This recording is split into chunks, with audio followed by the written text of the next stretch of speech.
গ্যাসের চুলা নামাই বোনের কথাগুলো শুনে মনটা অনেক খারাপ হয়ে গেছে। রান্না করতেছি আসলে একটি পুরুষের জন্য আজ আমরা সকল পুরুষ লজ্জিত।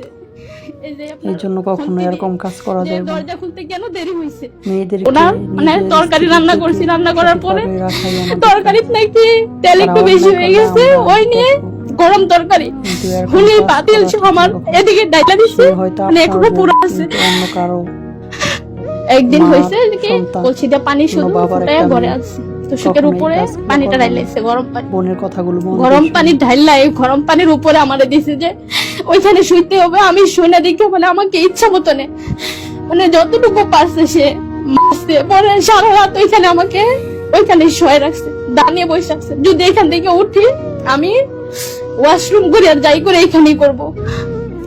সারা রাত এখানে রইলাম, কিন্তু আমি আবার মানে এত কষ্টের মধ্যে কান্না করলো দোষ যে আমি কান্না করি কি জন্য? কান্না থামাবি না, আবার বাড়ি খাবি। আমার আর বেড দিয়া মানে আমার সম্পূর্ণ গা, মানে বেডটার প্রত্যেকটা মনে হয় আমার গায়ের ভিতরে ঢুকছে। বাড়িতে গেছি, আমি গোসল করতে গেছি ওয়াশরুমে, আম্মু জানি কি জন্য গেছে, আম্মু গিয়ে দেয় আমার পিঠের মধ্যে অনেক সুপ সুপ দাগ। আম্মু মানে চিৎকার দিয়ে বলতেছে যে এগুলা কি?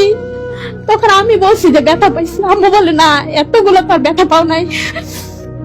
আম্মু বুঝে গেছে, তখন আমি হামাও করে কাইতে দিচ্ছি, তখনই সবাই শুনতে পাইছি।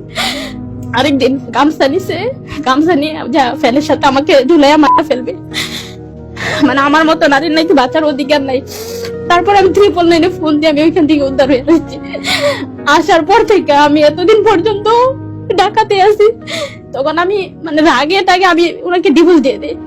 দেওয়ার পরে ডিভোর্স লেটার পাওয়ার পরে উনি উগ্র হয়ে গেছে, বিভিন্ন খারাপ কিছু না আমার ছবির সাথে অ্যাড করে ফেসবুকে সার্চে আমার মামাদের ভাইদের, মানে আমার বাবা মামা ভাইয়েরা নাকি আমার সাথে খারাপ কিছু করবো, এই জন্য সংসার থেকে নিয়ে এসে মানে নিকৃষ্ট ভাষা ফেসবুকে লেখালেখি করে যে আমি টাকার জন্য এসে পড়ছি, ঢাকা শহরে আমি ব্যবসা করে এই করি, কেউ সময় কাটাইতে চাইলে আসেন, আর অনেক কিছু যা মানে বলার বাহিরে।